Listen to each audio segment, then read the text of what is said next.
Ada lagi ke lelaki jujur kat luar sana?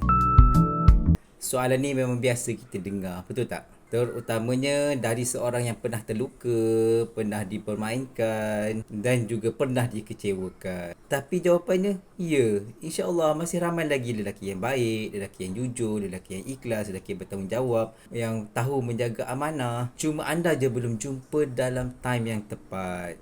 Yang tak jujur tu memang selalu kuat menonjol. Yang jujur biasanya dia tenang, dia tak bising, tapi dia masih wujud. Ada lelaki yang jaga solat, jaga maruah, yang serius nakkan awak, serius nak bina rumah tangga yang diredai oleh Allah SWT.